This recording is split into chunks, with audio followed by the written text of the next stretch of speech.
How the Mongol postal system created the first modern global communications network.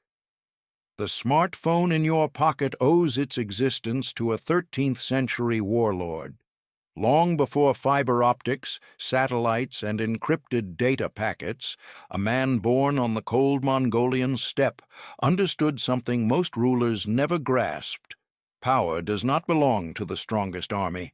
It belongs to the fastest information. When Temujin became Genghis Khan in 1206, he inherited not an empire, but momentum. Mongol cavalry units could strike with terrifying speed, crossing distances that left sedentary kingdoms stunned. Yet victory created a new crisis. The Mongols were conquering faster than messages could travel. In his early campaigns, Genghis Khan was fighting a two-front war across thousands of miles of unforgiving terrain. And that distance created a terrifying problem. Communication lag nearly fractured his command. A general might be weeks away from knowing whether his neighboring unit had succeeded or failed. Reinforcements could arrive too late. Supplies could misalign. Orders could be outdated before they were received. An empire expanding at the speed of a galloping horse was still constrained by the endurance of that horse. Genghis Khan recognized the paradox immediately. Conquest without coordination would dissolve into fragmentation. Tribal loyalties would reassert themselves. Regional commanders might drift toward autonomy. The Mongol Confederation, stitched together by loyalty and fear, needed something stronger. It needed a nervous system. Thus was born the yam, from the Mongolian word meaning checkpoint or relay. At first glance, it was a postal system. In reality, it was infrastructure designed to prevent imperial disintegration. Before the yam, steppe communication relied on mounted messengers riding as far as their horses could endure. A courier might carry dispatches across hundreds of miles, but fatigue was a constant limiter. A single rider could average perhaps 50 to 60 miles per day under sustainable conditions.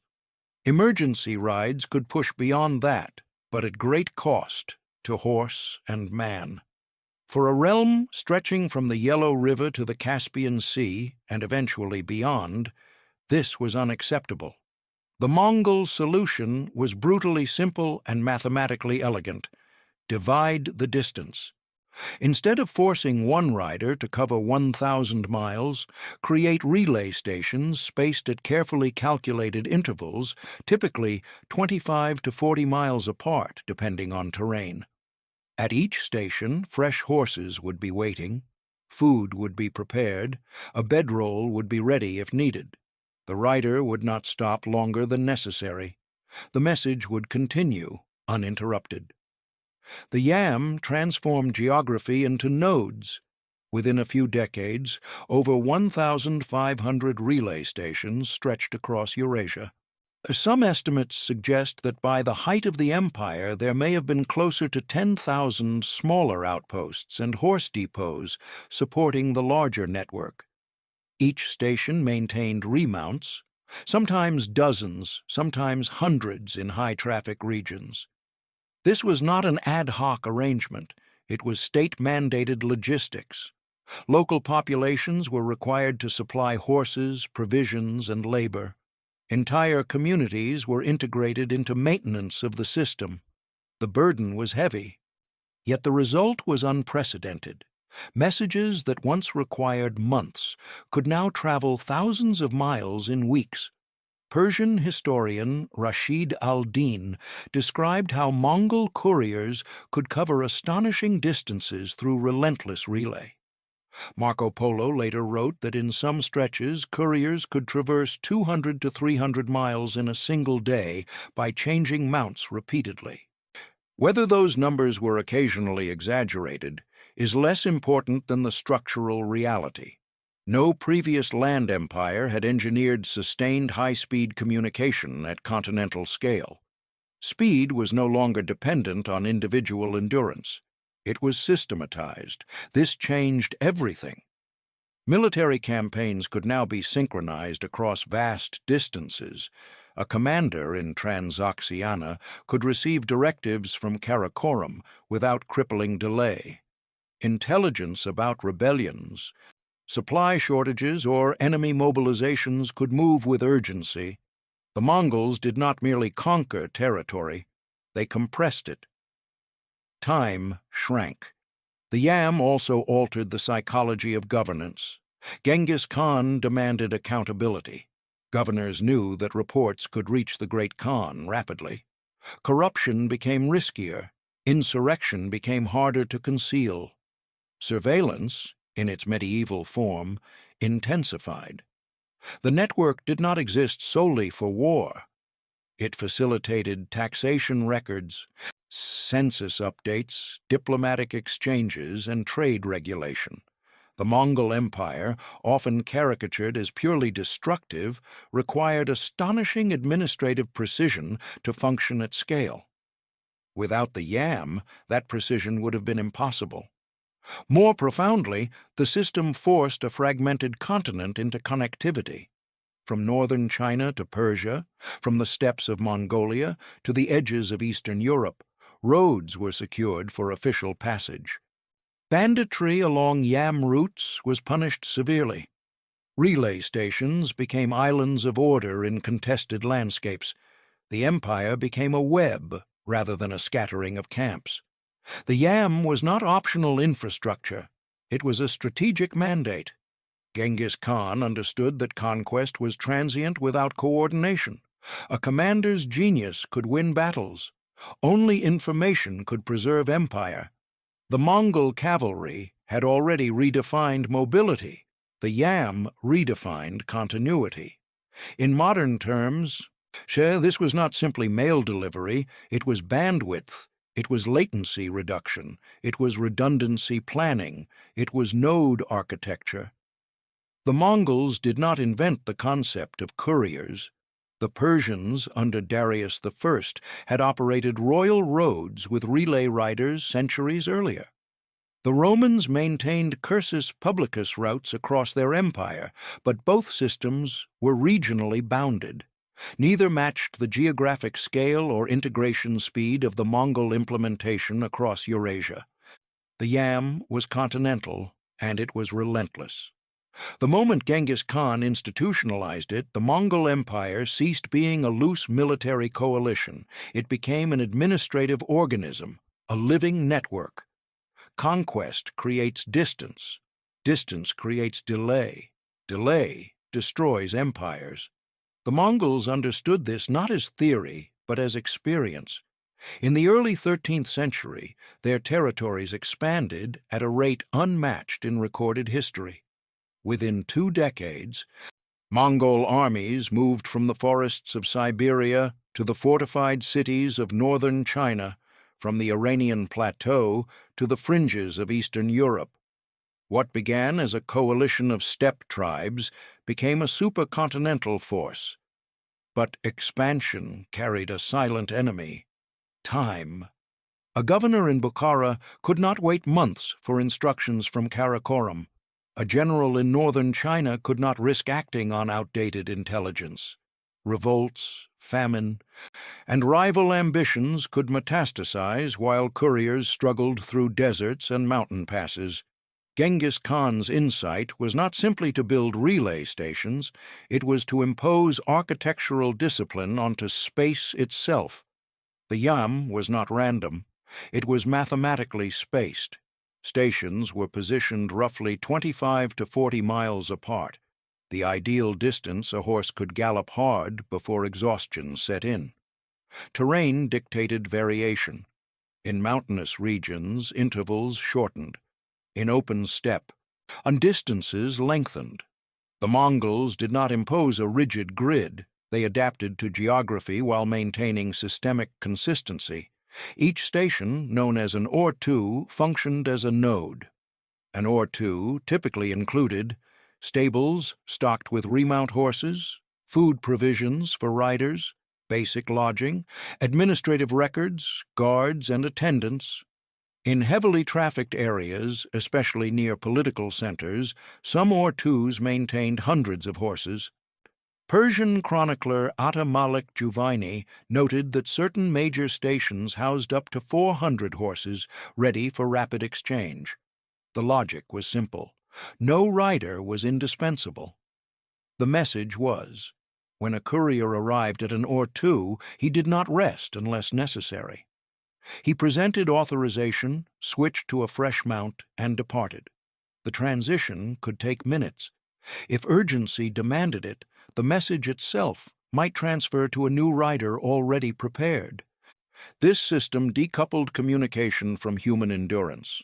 Under ordinary conditions, a rider could sustain 50 to 60 miles per day. Under the YAMS relay structure, distances of 200 miles per day became feasible. Marco Polo claimed even higher figures, up to 300 miles, though historians debate the upper limits. What is indisputable is that the YAM multiplied speed beyond previous continental standards, and speed was power. The Mongols also engineered anticipation into the system. Couriers often carried small bells attached to their saddles. The sound signaled approaching urgency. Station attendants would hear the bells before the rider arrived and prepare a fresh horse in advance. There was no delay fumbling with saddles or feed. The system minimized friction. Horses themselves were carefully selected. The Mongols relied primarily on the hardy Mongolian pony, smaller than European war horses but extraordinarily durable. These animals could survive on sparse forage, withstand extreme temperatures, and recover quickly after hard rides. Durability was more valuable than size. The YAM required staggering logistical support. Estimates suggest that at its height, the system may have maintained 200,000 to 300,000 horses across the empire. Supplying feed for such numbers was no minor task. Local communities were obligated to contribute animals, fodder, and labor under imperial decree. The burden was heavy, and complaints were recorded in Persian and Chinese sources, but the Mongols enforced compliance strictly. The network was considered sacred to imperial stability. Tampering with relay stations could result in severe punishment. Security was non-negotiable. Guards protected major routes. Bandits who interfered with official couriers were hunted relentlessly. The YAM corridors became among the safest routes in Eurasia, not out of benevolence, but because interruption equaled vulnerability. The Mongols turned speed into a weaponized principle. In military campaigns, this translated into synchronized warfare. Orders could be adjusted mid-campaign. Reinforcements could be redirected based on real-time intelligence. Multiple armies operating thousands of miles apart could coordinate objectives with astonishing cohesion. In 1241, Mongol forces invaded Eastern Europe, simultaneously defeating Hungarian and Polish armies in coordinated strikes. Though separated by great distance, commanders remained connected through relay communication. The YAM allowed the empire to function as a single organism rather than scattered limbs. Beyond military matters, the system restructured governance. Census data traveled through the network. Tax assessments were communicated quickly. Diplomatic envoys moved under YAM protection, carrying intelligence and negotiation proposals. Information flowed both directions. A rebellion in Persia could reach the Great Khan in weeks. A decree from Karakoram could cross Central Asia without stagnation. In an age when most kingdoms operated in informational isolation, the Mongols forced continuity. The empire began to resemble a circulatory system. Every Ortu was an artery junction. Every courier was a pulse. What distinguished the YAM from earlier systems, Persian royal roads or Roman cursus publicus, was not merely its scale. It was its integration across culturally and geographically diverse regions. The Mongol Empire encompassed deserts, mountains, forests, and agricultural plains, yet the yam stitched them into coherence. It was not built for comfort. Riders endured brutal conditions. Silk binders were sometimes wrapped tightly around the torso to reduce chafing and maintain posture during extended gallops. Sleep was scarce. Weather was unforgiving. Loyalty was enforced by discipline. But the result was transformation. Isolated fiefdoms became connected provinces. Oh, the Mongols did not invent roads, horses, or messengers. What they engineered was systemic inevitability. Once the yam was in place, delay became abnormal. Isolation became suspicious. Speed became expectation, and expectation became structure. Infrastructure alone does not create speed. Stone stations, stocked stables, and imperial decrees are inert without the human machinery that animates them. The yam was not just a network of relay posts stretching across Eurasia. It was a brotherhood of riders forged in discipline, endurance, and absolute obedience. These men were not ordinary couriers. They were elite operatives of the Mongol state. To understand the scale of their achievement, you must imagine the physical reality of 13th century Eurasia. There were no paved highways, no bridges engineered for standardized traffic. Rivers swelled unpredictably, deserts scorched without mercy. Winter on the steppe froze breath mid-air. Mountain passes in the Tian Shan and Caucasus could close without warning. Yet the yam riders moved through all of it. Selection into the courier corps was not casual. Riders needed mastery over multiple horses, not just one. Mongol cavalry culture already demanded that warriors maintain several remounts during campaigns, switching animals to preserve stamina. The yam institutionalized this principle at imperial scale. A courier might change horses dozens of times in a single journey. They rode light. Speed required minimal baggage. Messages were sealed tightly in leather or silk wrappings, often tied securely to the body or saddle to prevent loss. The silk was not decorative. It was functional, strong, lightweight, resistant to tearing. Some historical accounts describe couriers binding their torsos tightly with silk cloth to reduce muscle vibration during prolonged galloping. Whether universally practiced or not, it reflects a deeper truth. These riders optimized their bodies for endurance. Fatigue was the enemy. Unlike military cavalry who paused for camp and formation, yam riders operated in relentless relay. An urgent dispatch could travel day and night, handed from one rider to the next without interruption. In the most critical circumstances, torches illuminated night routes, and stations remained alert around the clock. The system did not sleep. Marco Polo, who traveled under Mongol protection during the reign of Kublai Khan, described the efficiency of the relay network with astonishment. He wrote of riders covering extraordinary distances, of fresh horses prepared before arrival, of an empire connected by constant motion. While Polo's numbers are debated, Chinese Yuan dynasty records confirm the vastness of the system. Official registries catalogued thousands of stations and tens of thousands of horses. Administrative oversight tracked supply levels, horse conditions, and route integrity. This was not romantic speed, it was audited speed. The riders themselves occupied a unique social status. They were not aristocrats, nor were they simple laborers. They functioned as trusted arteries of state communication. Interfering with a yam courier was treated as interference with the Khan himself, and their authority was reinforced through identification systems that would become one of the most important innovations of the Mongol network, the paisa. But before that iron passport reshaped Eurasian mobility, the riders needed something more immediate: trust. In a landscape filled with newly subjugated populations, how did a courier know he would be provisioned at a distant station? How did he guarantee compliance from local administrators? The answer was centralization through fear and standardization. Each station along the Yam operated under imperial mandate. Local communities were required to supply horses, fodder, food, and lodging for official couriers. Refusal was not an option.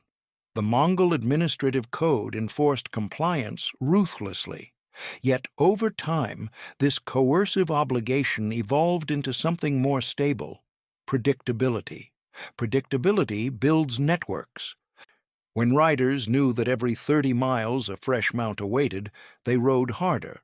When governors knew that reports could reach the Khan in weeks rather than months, they governed more cautiously. When merchants understood that certain routes were secured under Yam authority, commerce accelerated.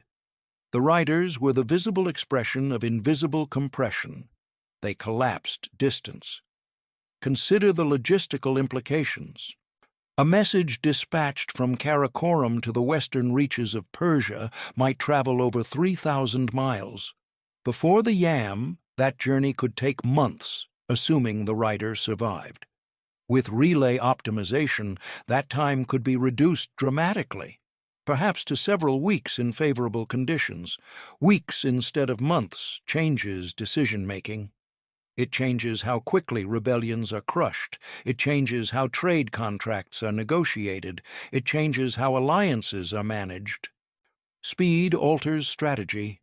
The riders were not only messengers. In many cases, they carried intelligence reports gathered from local governors and scouts. They transmitted census results, tax tallies, and military updates. In this sense, they were early data couriers. Each dispatch represented compressed knowledge. And because the Yam operated across multiple time zones, from East Asia to Eastern Europe, the Mongol Empire managed something unprecedented: near simultaneous oversight across a continental scale. Of course, real time in the 13th century meant weeks rather than milliseconds. But relative to contemporaries, the Mongol network functioned with breathtaking immediacy. There was also a psychological dimension. The presence of Yam riders signaled that the empire was watching. A rebellious governor could not assume isolation.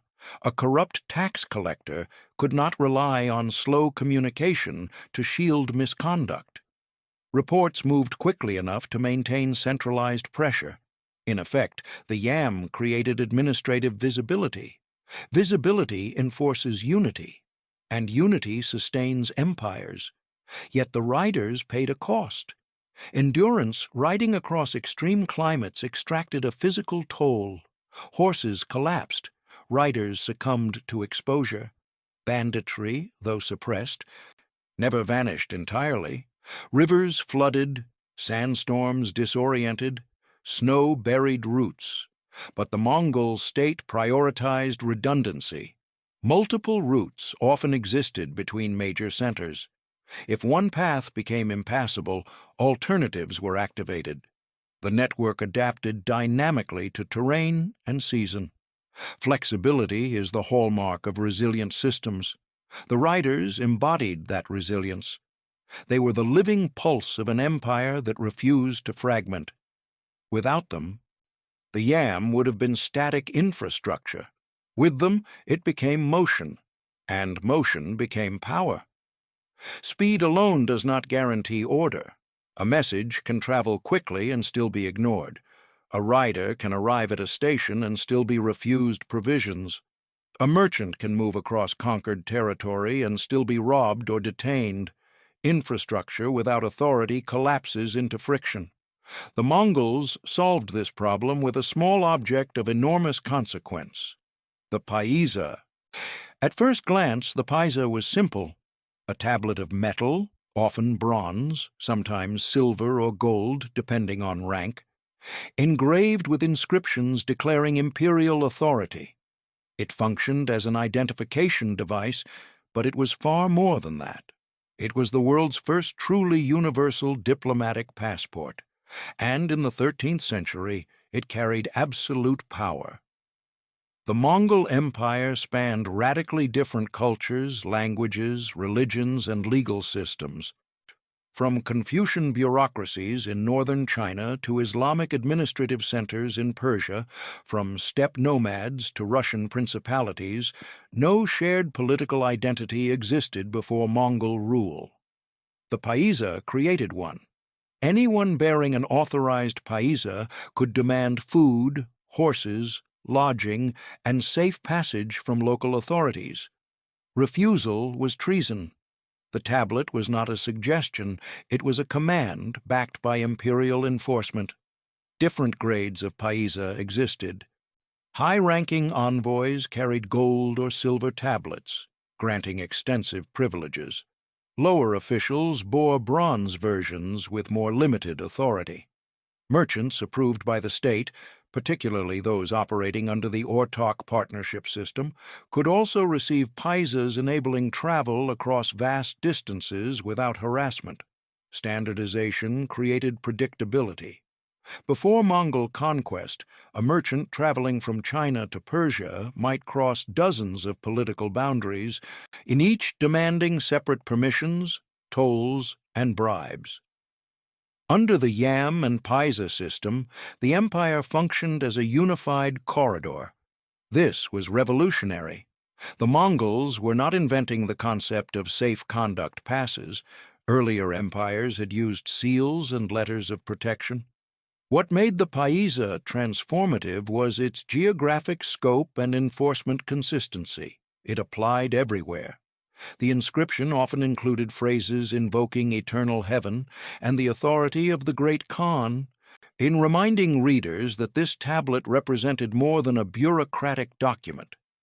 It symbolized cosmic legitimacy as interpreted through Mongol ideology. The effect was profound. Merchants, diplomats, engineers, scholars, and religious leaders could move with relative security across territories that had once been violently fragmented.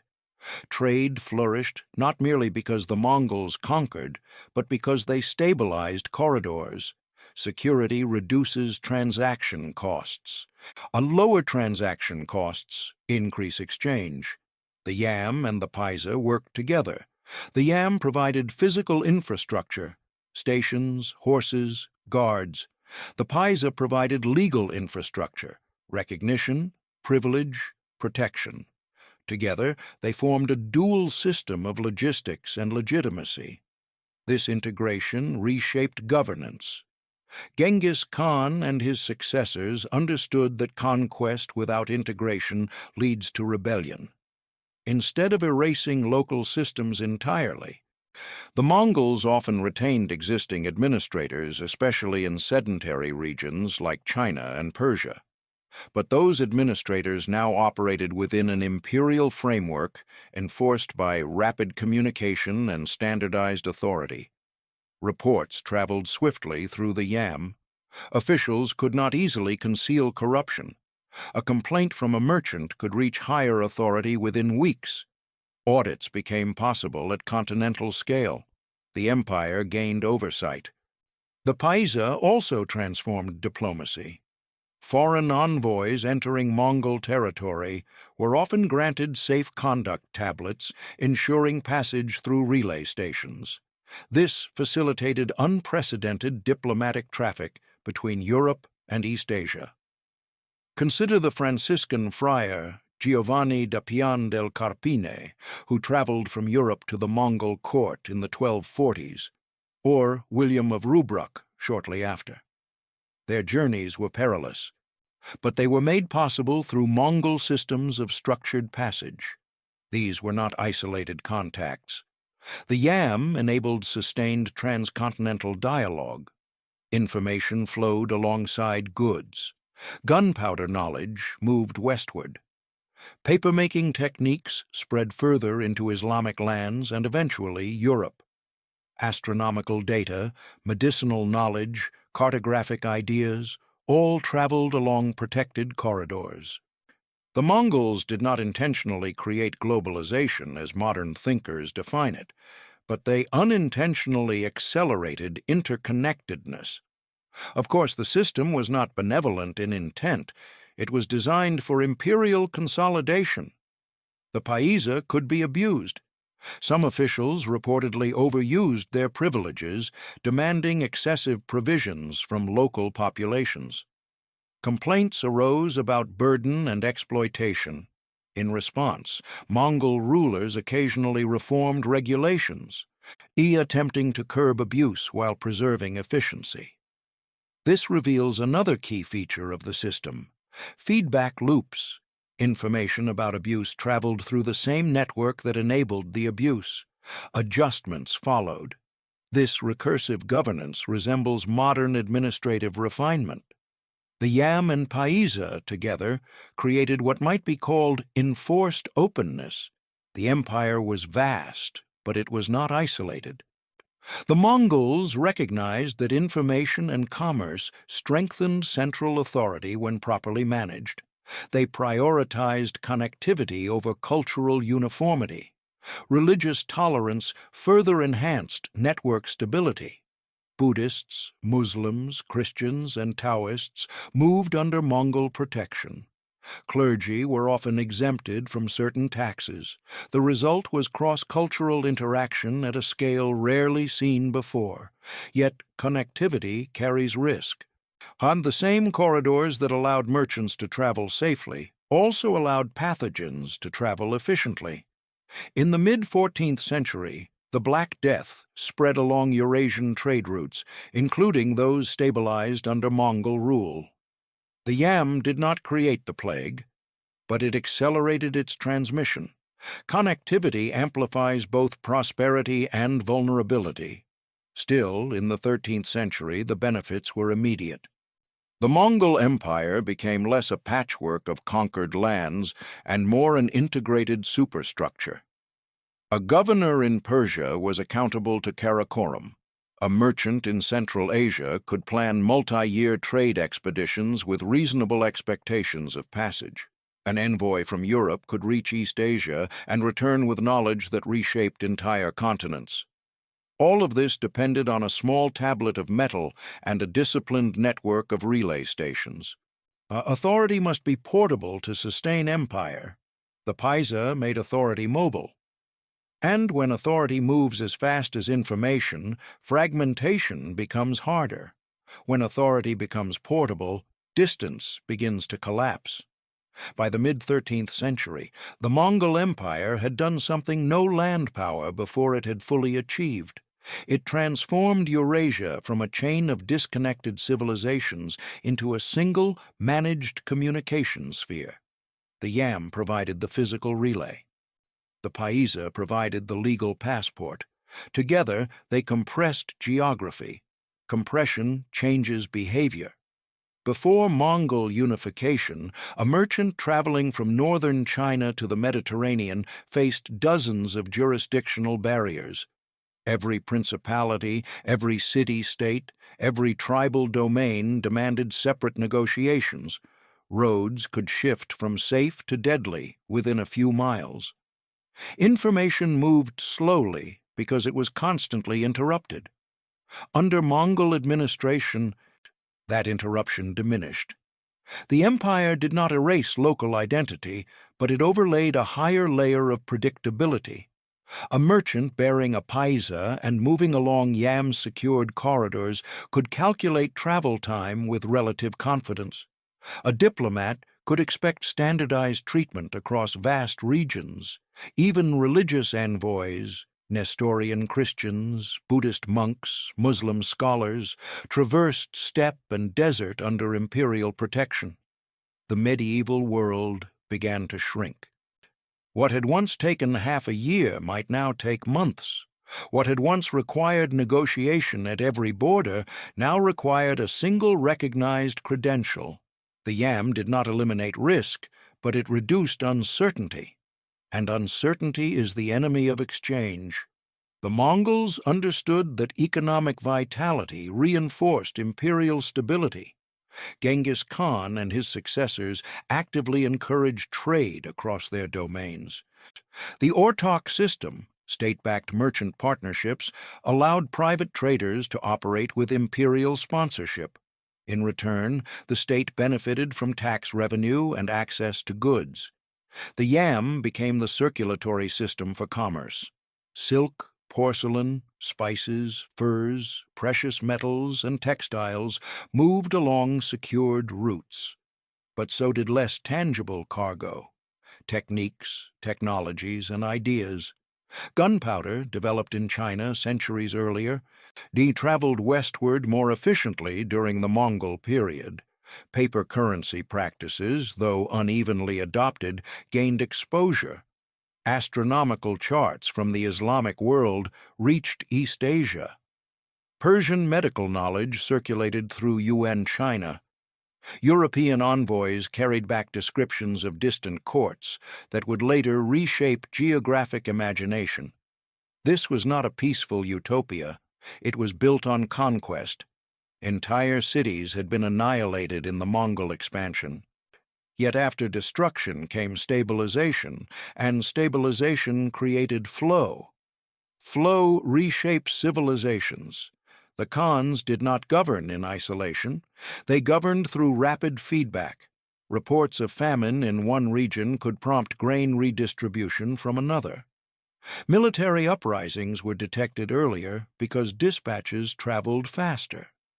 Tax reforms could be issued across thousands of miles with enforceable authority. For the first time in history, a ruler in East Asia could exert meaningful administrative oversight across Central Asia and into Eastern Europe within operational timeframes. The yam made empire responsive. Responsiveness distinguishes domination from governance, and governance, once systematized, produces integration. The compression of time also altered diplomacy between continents. European rulers, previously dimly aware of East Asian powers, now entered direct correspondence with Mongol courts. Letters traveled across Eurasia under yam protection. Papal envoys journeyed east. Mongol ambassadors appeared in European courts. This was not merely symbolic. It was informational exchange at unprecedented scale. Even cartography began to reflect compression. As travelers moved more frequently and safely, maps became more accurate. Knowledge of terrain, rivers, and trade routes accumulated. The world became more knowable. Yet compression carries unintended consequences. When goods move quickly, so do diseases. The same stabilized trade corridors that carried silk and spices also carried fleas infected with Yersinia pestis. By the 1340s, the Black Death was moving westward from Central Asia into Europe, along trade networks that had been secured under Mongol rule. The yam did not cause the plague, but it accelerated its transit. Connectivity amplifies both prosperity and catastrophe. The Mongols could not have foreseen epidemiology, but structurally, they had created the first system in which local outbreaks could become continental crises within years rather than decades. This is the dual nature of networks. They compress space for everything. Still, during the height of Mongol governance under rulers like Genghis Khan and later Kublai Khan, the benefits of integration outweighed the risks. Merchants reported safer travel than in previous centuries. Roads were patrolled. Relay stations maintained discipline. Administrative orders moved with precision. The empire functioned less like scattered territories and more like synchronized nodes. The yam did not merely connect cities, it created a rhythm: dispatch, relay, transfer, continue. That rhythm repeated across thousands of miles, day after day, year after year, and over time, people adapted to it. Governors expected faster oversight, merchants expected predictable travel, diplomats expected standardized reception. A new normal emerged. Information should move. Once a civilization grows accustomed to rapid communication, regression becomes intolerable. The Mongol Empire institutionalized expectation. It demonstrated that continental governance required continental bandwidth. Without it, fragmentation returned. With it, integration deepened. And though the empire itself would eventually fracture into Khanates, Yuan, Ilkhanate, Golden Horde, Chagatai, the logic of the network endured. Each successor state retained relay systems and passport protocols because they had proven indispensable. The YAM had shifted from experiment to infrastructure, from infrastructure to assumption, from assumption to blueprint. The medieval world had been compressed into a single communications sphere, not digital, not instantaneous, but structured, reliable, and expansive. And once compression occurs, expansion of exchange follows inevitably. Compression does not matter unless it changes decisions. By the middle decades of the 13th century, the YAM had done more than accelerate movement. It had fundamentally altered how the Mongol Empire processed crisis. Before the relay network, distance guaranteed delay. Delay magnified instability. Now, for the first time in history, a land empire could approach something resembling real-time oversight across thousands of miles. To appreciate the magnitude of that shift, consider the scale. At its height, the Mongol Empire stretched from the Pacific coast of China to the plains of Hungary. It encompassed deserts, mountains, forests, river systems, and agricultural heartlands. Messages moving across this terrain previously required seasonal planning. Weather alone could halt communication for months. The YAM compressed seasonal uncertainty. Winter did not stop the network. Snow routes were adapted. Horses bred for steppe survival endured extreme cold. In arid regions, wells and water points were integrated into station planning. This was not casual infrastructure, it was adaptive logistics. Adaptation is the precursor to resilience. When famine struck a province, grain redistribution could be ordered before starvation metastasized into revolt. When local governors abused authority, reports traveled to the Khan quickly enough to make accountability plausible. When rival princes maneuvered for influence, intelligence about their movements circulated before plots matured. Speed changed the psychology of rebellion. A governor contemplating revolt had to assume that his actions would be known beyond his province in weeks, not seasons. This shortened window of plausible secrecy strengthened central control without requiring constant physical presence. The Mongols mastered indirect governance. They rarely micromanaged local customs or religious practices. Instead, they demanded taxes, loyalty, and stability. The YAM allowed them to monitor these essentials without occupying every village. This networked oversight was particularly crucial after the death of Genghis Khan in 1227. Succession crises can fracture empires more quickly than foreign invasion. Yet the relay system ensured that news of the Khan's death was managed carefully and transmitted under controlled conditions. Military campaigns were paused strategically. Communication among princes was structured rather than chaotic. The empire survived transition because information did not fragment. Under Ogedei Khan, administrative sophistication deepened. Census-taking expanded. Tax codes were refined. Persian bureaucrats, Chinese administrators, and steppe nobles collaborated within a shared framework of reporting that depended on the YAM. Information moved vertically and horizontally. Horizontally, commanders coordinated campaigns across distant fronts. Vertically, provincial administrators transmitted data upward to central authorities. The result resembled an early bureaucratic matrix. This structure reached further complexity under Kublai Khan, who ruled from China and founded the Yuan dynasty. Kublai did not dismantle the YAM, he expanded and regularized it. Chinese engineering traditions blended with steppe logistics. Station architecture became more permanent in settled regions.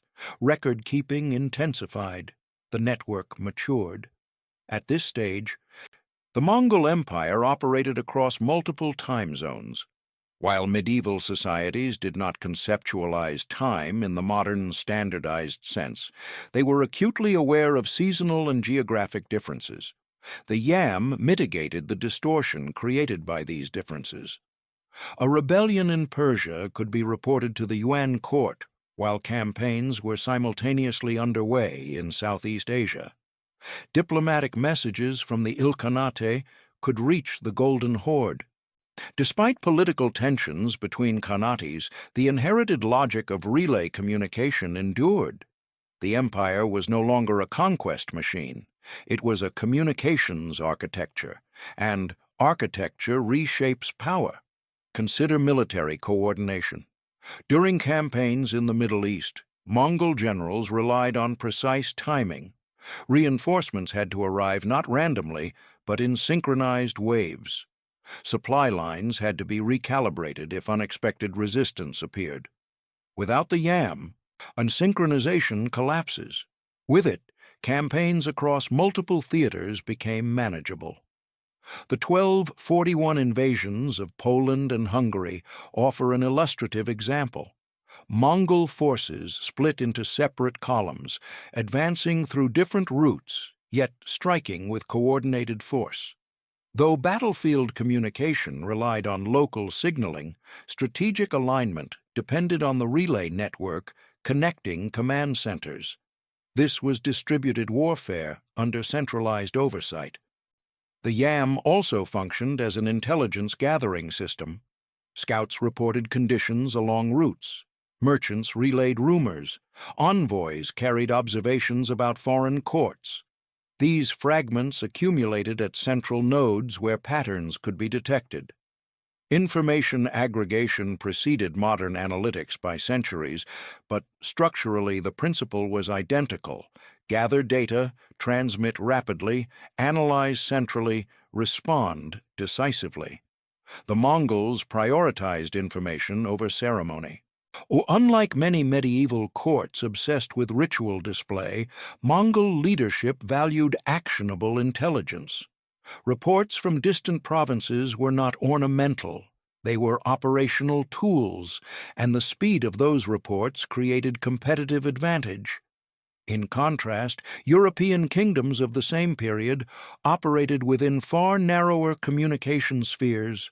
Royal messages traveled slowly, and regional lords often exercised near-autonomous authority. Coordination across long distances was cumbersome.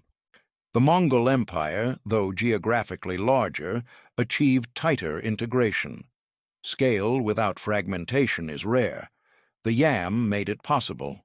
Yet, speed alone does not guarantee wisdom.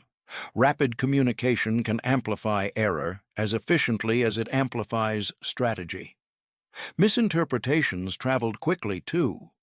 Orders based on incomplete information could be executed before correction arrived. The Mongols mitigated this by emphasizing redundancy. Multiple messengers sometimes carried copies of critical dispatches along different routes. This reduced the risk of total information loss due to weather, banditry, or simple accident. Redundancy is the backbone of durable networks. Over time, the yam created an expectation among elites that governance required constant communication. Princes, generals, and administrators adjusted their behavior accordingly. Delayed reporting became suspicious. Silence implied instability. A culture of reporting emerged. That culture would influence successor states long after the unified empire fractured. The Ilkhanate in Persia, the Yuan dynasty in China, and even later Timurid systems retained relay principles because administrative velocity had proven indispensable. The Mongols did not articulate a theory of information dominance. They practiced it, and in doing so, they demonstrated something revolutionary. Empire is not sustained by territory alone. It is sustained by bandwidth. A network cannot function if every node speaks a different language of measurement. Speed is meaningless without consistency. A rider may gallop 200 miles in a day, but if the tax records he carries are measured differently in every province, administration collapses into confusion. A merchant may travel safely across 5,000 miles, but if weights, currencies, and legal expectations shift unpredictably at each station, trust evaporates. The Mongols understood that mobility without standardization is chaos. The yam compressed distance, standardization compressed uncertainty. As the empire expanded, Genghis Khan and his successors implemented reforms that seem mundane on the surface but were transformative in aggregate. They standardized weights and measures in many territories under direct control. They regulated tax structures. They formalized census practices. They introduced consistent documentation requirements for officials and merchants.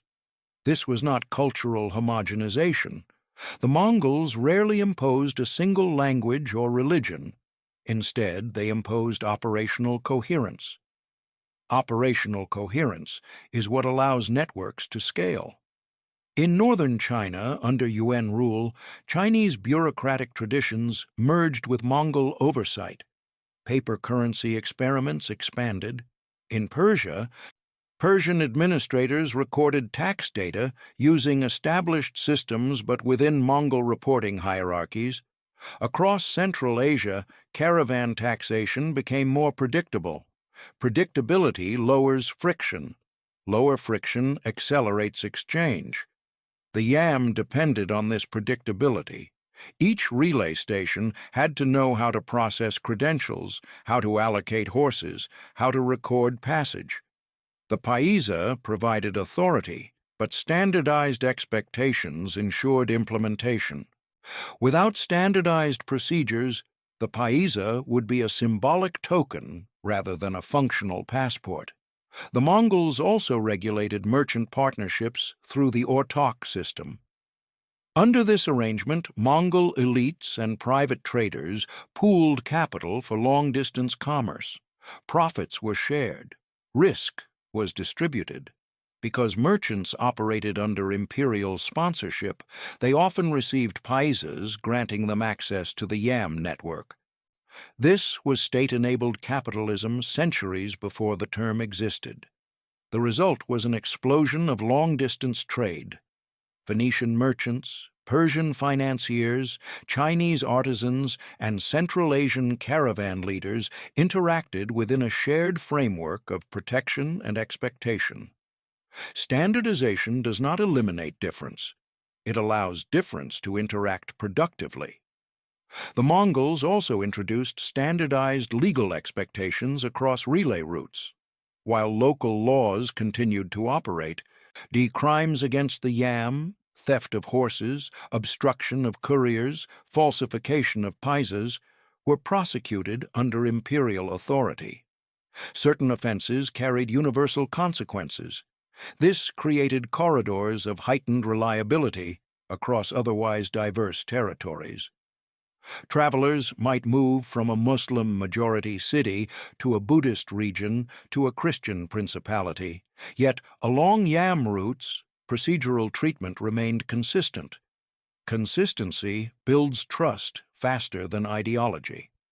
The network's reliability also required standardized maintenance. Stations recorded horse inventories, supplies were tracked, attendance was monitored.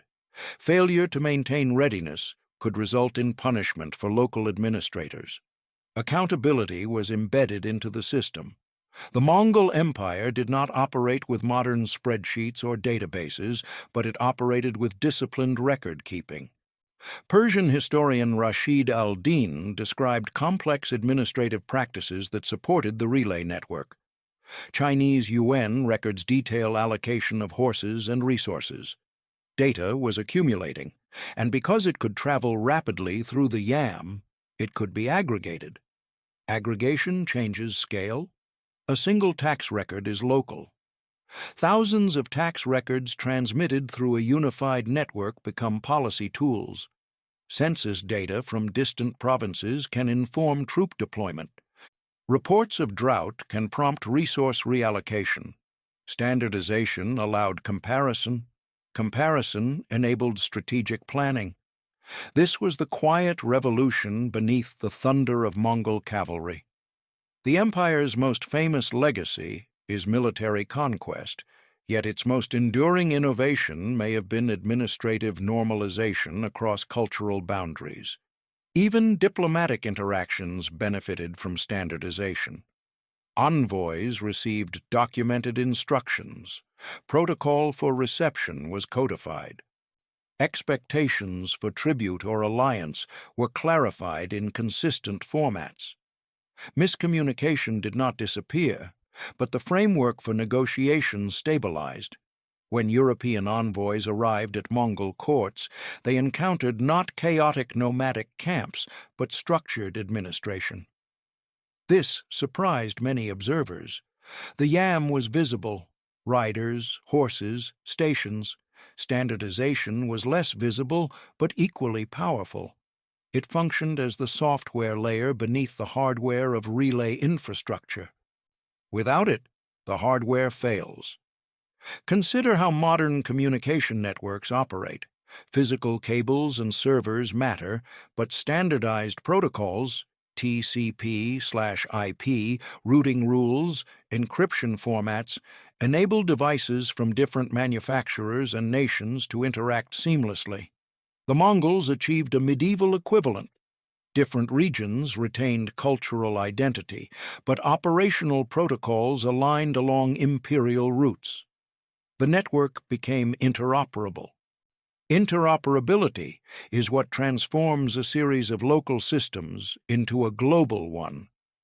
The Mongol Empire did not invent writing systems or taxation, but it integrated disparate systems into a single supervisory framework with unprecedented velocity. And that integration reshaped consciousness. Merchants began to think in continental terms. Administrators expected oversight from distant capitals. Envoys traveled with anticipation of structured reception. A mental map of Eurasia expanded. And distance still existed physically, but psychologically it narrowed. This narrowing altered incentives. When markets expand, specialization increases. Artisans in one region could produce for distant demand. Scholars could correspond across cultures. Religious debates crossed borders. The yam did not create intellectual curiosity. It enabled its circulation, and circulation is the precondition for synthesis. By the late 13th century, Eurasia functioned less like isolated civilizational blocks and more like interacting nodes within a vast communications web. The Mongols had not intended to lay the foundation for globalism. They had intended to prevent fragmentation. In preventing fragmentation, they inadvertently constructed a prototype for interconnected modernity. Once a continent becomes connected, it begins to think differently. The yam did not merely accelerate administrative orders or merchant contracts. It accelerated ideas, and ideas, unlike horses, do not tire. Before Mongol unification, Eurasia contained powerful but largely compartmentalized knowledge centers. Chinese engineers refined gunpowder and advanced printing. Islamic scholars expanded algebra, astronomy, and medicine. European monasteries preserved classical texts while experimenting with mechanical innovations. These worlds occasionally touched through trade, but the exchanges were irregular and fragile. The Mongol network altered that fragility. When relay stations secured long-distance corridors and paisas guaranteed mobility, scholars began to move more freely. Artisans relocated. Engineers were sometimes transported deliberately to serve Mongol courts. Diplomats returned home with not just treaties but observations. Information gained velocity. Gunpowder provides a vivid example. Invented in China during the Tang dynasty and militarized under the Song, its transmission westward accelerated during Mongol rule. Chinese siege engineers were incorporated into Mongol armies and deployed in campaigns across Central Asia and the Middle East. Techniques spread not only through intentional transfer, but through proximity and observation. By the 14th century, gunpowder knowledge had entered European warfare. Paper-making offers another case. Though already known in the Islamic world before the Mongols, its diffusion expanded within the stabilized corridors of Mongol Eurasia. Administrative needs of the empire required documentation. Paper became infrastructure for governance as much as communication. Astronomy flowed as well. Islamic observatories had developed sophisticated star charts and mathematical tables.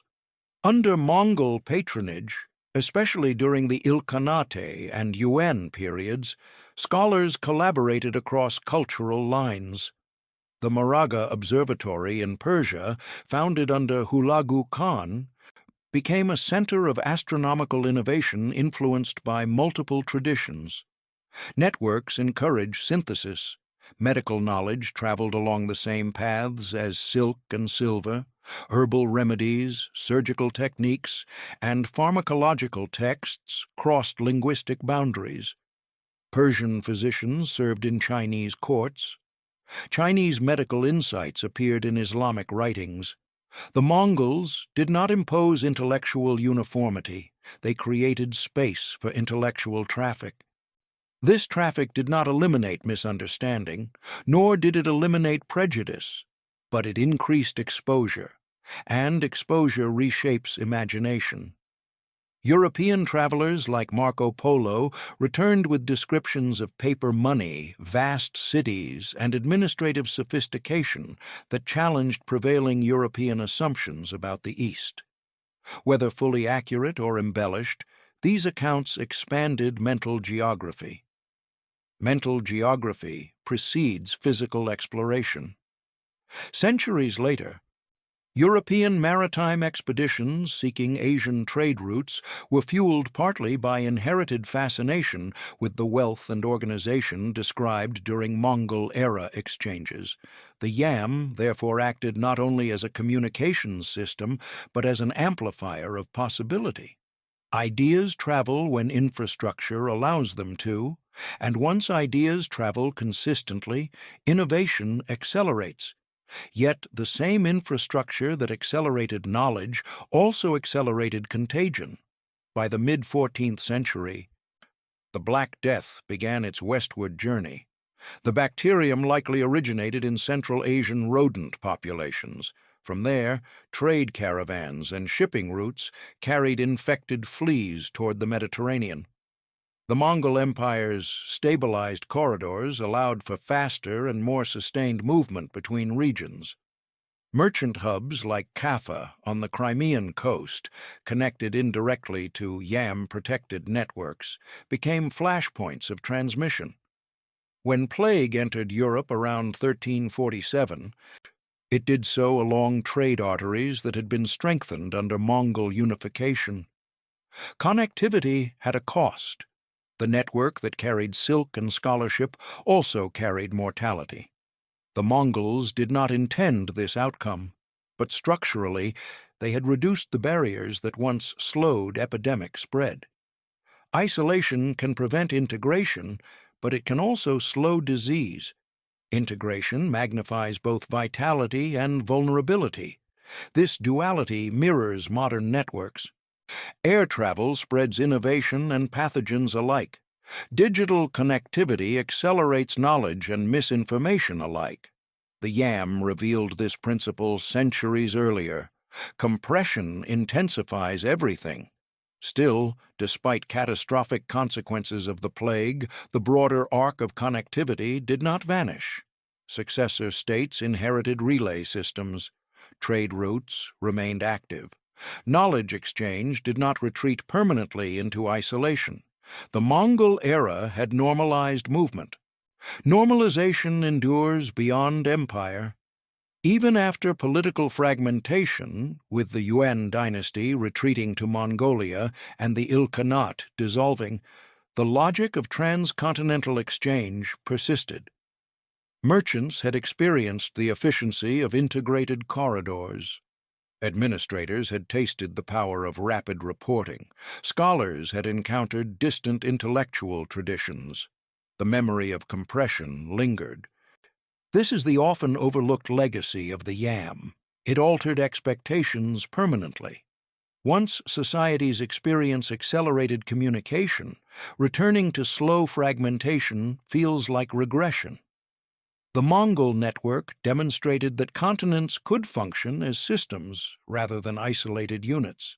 Systems generate feedback loops generate innovation generates transformation.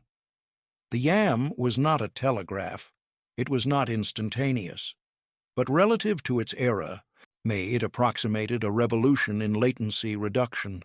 Latency reduction changes history.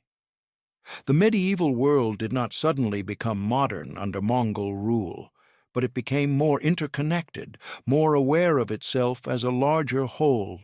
That awareness would echo through centuries. Globalization did not begin in the 20th century. Its blueprint was drafted on horseback. Connectivity is never neutral.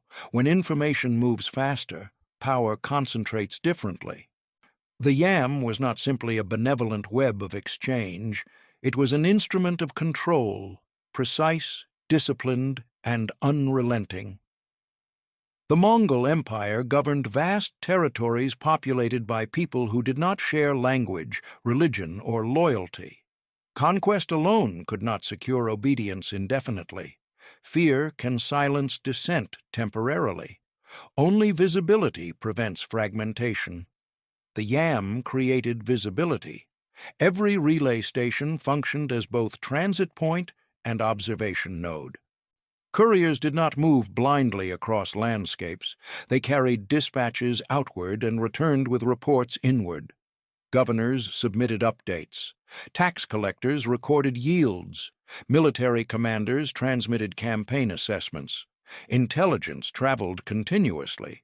In earlier empires, distance insulated local rulers. A provincial administrator might conceal declining tax revenue or exaggerate loyalty, knowing that verification required months. Under the yam, verification accelerated. Acceleration reduces deception. If grain shipments declined suspiciously in one region, reports from neighboring provinces could confirm or contradict the narrative. If a governor delayed tribute payments, central authorities learned sooner. If a rival prince maneuvered quietly, scouts and informants could relay warning. The Mongols practiced early networked surveillance. It was not modern espionage with coded ciphers and invisible satellites. It was structured reporting combined with speed. And speed made patterns visible. Consider rebellion. Insurrection thrives in informational shadows. Communication delay allows conspirators to coordinate without interference. The yam shortened those shadows. A rumor of unrest in Central Asia might reach the Great Khan before rebels consolidated strength. Reinforcements could be redirected preemptively. Negotiation or intimidation could be deployed strategically. The empire became anticipatory rather than reactive. Anticipation is a hallmark of advanced governance. The Mongols also embedded intelligence gathering into diplomatic missions. Envoys were observers. Merchants under autark arrangements were data carriers. Even religious emissaries conveyed impressions of political conditions in distant courts. Every traveler was a censor. This distributed sensing resembles the architecture of modern networks, where endpoints continuously generate data flowing toward centralized analysis. The Mongol state did not possess algorithms, but it possessed hierarchy. Information moved upward through layers of command. Decisions flowed downward with corresponding speed. Authority moved as quickly as awareness allowed. The yam also enabled rapid punishment. Corruption and disobedience were not tolerated lightly. When reports of misconduct reached higher authority, consequences followed.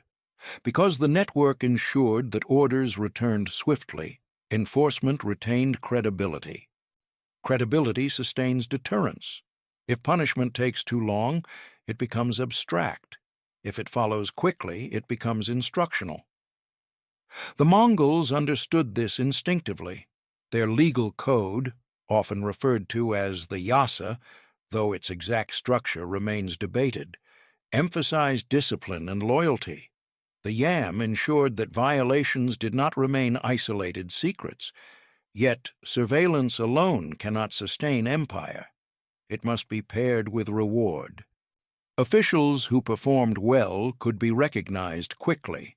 Merchants who delivered value received expanded privileges. Military commanders who executed campaigns effectively were promoted or granted authority. Recognition traveled through the same arteries as reprimand. This bidirectional flow strengthened loyalty. Ambitious administrators knew that achievement could reach the Khan's attention within practical timeframes. The network did not merely threaten, it elevated. This balance of fear and opportunity is central to durable systems. The Mongols also leveraged the yam to coordinate census-taking. Accurate population data was essential for taxation and military conscription. Under Ogadai Khan, comprehensive censuses were conducted in conquered territories. The relay network transmitted compiled data to central authorities. Data accumulation is governance power. Without data, rulers guess. With data, they plan. The yam reduced guesswork. Military logistics benefited equally. Supply requirements could be calculated based on reports from forward units. If a campaign required reinforcements, instructions could be dispatched before collapse occurred. When multiple armies operated simultaneously, as during expansions into Eastern Europe and the Middle East, coordination depended on information speed. The Mongol military is often celebrated for cavalry tactics, composite bows, and strategic mobility. Yet its sustained dominance relied equally on communication infrastructure. Mobility without coordination fractures. Coordination without mobility stagnates. The yam fused both. There was also an economic surveillance dimension. Trade taxes, toll collections, and resource inventories were monitored through structured reporting. The autark merchant partnerships, while profitable, were not autonomous. The state tracked outcomes. From this resembles modern regulatory oversight of commercial networks. However, the Mongol system was not omniscient. Information could still be distorted or delayed. Local administrators sometimes manipulated records. Relay stations could be strained or corrupted. The sheer scale of the empire meant that perfect oversight was impossible, but perfection was not required. Relative advantage was enough. Compared to neighboring kingdoms and rival powers, the Mongol Empire processed information faster and more consistently. That differential produced strategic superiority. Information asymmetry became a weapon. Rivals who relied on slower communication found themselves outmaneuvered. When Mongol forces advanced into Europe in the 1240s, fragmented kingdoms struggled to coordinate defense. Messages between Polish and Hungarian forces moved slowly. Mongol coordination, by contrast, benefited from relay-backed planning. The yam was invisible on the battlefield, but decisive behind it. Connectivity reshapes not only governance, but perception. Subjects understood that the empire was informed. Rumors traveled quickly. News of victories spread across thousands of miles. Reputation amplified. Reputation, when transmitted swiftly, reinforces authority. In this sense, the yam was not just a physical network, it was a psychological network. And it created the impression, often accurate, that the Mongol state was present everywhere. Presence deters resistance. And so, the empire sustained coherence across extraordinary distances, not solely through violence, but through structured awareness. The Yam made the Mongols less a conquering horde and more an information regime. And information regimes endure longer than fear alone. No network remains perfectly unified forever. By the late 13th century, and the Mongol Empire had reached its maximum territorial span. But scale carries strain. Succession disputes, regional ambitions, economic pressures, and cultural divergence gradually fractured the unified empire into semi-autonomous khanates. The Yuan dynasty in China, the Ilkhanate in Persia, the Golden Horde in the northwest, and the Chagatai Khanate in Central Asia. Politically, the empire divided. Logistically, the network endured. So this is the paradox of durable infrastructure. Once embedded, it resists fragmentation even when central authority weakens. The Yam had been built not merely as a personal instrument of Genghis Khan, but as a systemic necessity. Successor rulers understood its indispensability. Even when rivalry emerged between khanates, relay stations continued operating because each region depended on them. Connectivity had become normal. The Yuan dynasty under Kublai Khan expanded the Yam within China, integrating it with existing Chinese courier traditions. Detailed UN records describe thousands of stations maintained with bureaucratic precision. Chinese administrators refined documentation practices, blending Mongol relay logic with long-standing civil service structures.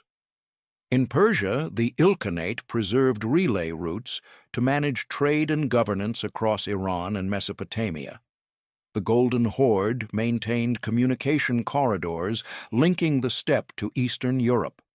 Even when political tensions erupted between branches of the Mongol lineage, practical necessity compelled continued infrastructure maintenance. The logic of the network outlived unified command.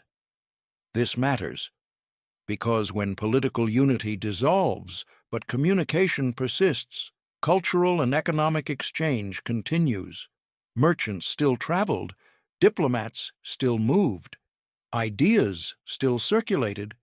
The Mongol peace, often referred to as the Pax Mongolica, may have weakened in later decades, but the habits of connectivity remained. Habits are infrastructure of the mind. The Mongols had demonstrated that Eurasia could function as a linked system. Even when central enforcement relaxed, regional rulers retained relay networks because abandoning them meant regression. Regression is costly once efficiency has been experienced. Yet fractures did affect the network's integrity. Rival khanates sometimes imposed new tolls or restricted passage. Security declined in certain corridors. Political distrust complicated transcontinental coordination. The Black Death intensified fragmentation. As plague swept through Eurasia in the mid-14th century, populations collapsed, trade volume decreased, administrative capacity weakened. Some relay stations fell into neglect due to labor shortages and fiscal strain. The network's speed had magnified prosperity. Now, demographic catastrophe strained its maintenance, but even during decline, the architectural memory remained. Travelers like Ibn Battuta in the 14th century still encountered remnants of relay systems facilitating movement across former Mongol territories. The empire fractured, the blueprint endured, and this endurance shaped future states in subtle but lasting ways. The Ottoman Empire, rising in Anatolia and southeastern Europe, implemented structured courier systems connecting provinces to Istanbul. The Russian principalities, eventually consolidating into the Muscovite state, inherited relay concepts from Mongol administrative influence during centuries of tributary interaction with the Golden Horde. Even in Ming China, after the expulsion of the Yuan dynasty, structured courier networks continued. Though reconfigured, the principle of rapid administrative communication had proven indispensable. Once an empire experiences centralized velocity, it does not willingly surrender it. But perhaps the most enduring legacy of the yam was conceptual rather than institutional. It redefined what scale meant. Before the Mongols, scale implied decentralization. Large empires fragmented because information moved too slowly to sustain coherence. After the Mongols, scale implied networked possibility. Possibility alters ambition. European states in later centuries began constructing postal systems that bore structural resemblance to relay logic. The Thurn and Taxis postal network in early modern Europe established regularized routes across fragmented territories. The Pony Express in 19th-century America, though short-lived, explicitly used relay stations spaced for horse endurance, a direct conceptual descendant of Mongol methodology. Modern courier giants, FedEx, DHL, UPS, operate on hub-and-spoke models that echo node-based distribution logic. When data packets traveling across the Internet follow routing principles conceptually similar to relay optimization, divide distance into manageable segments, pass through nodes, minimize latency. The Mongols did not invent the Internet.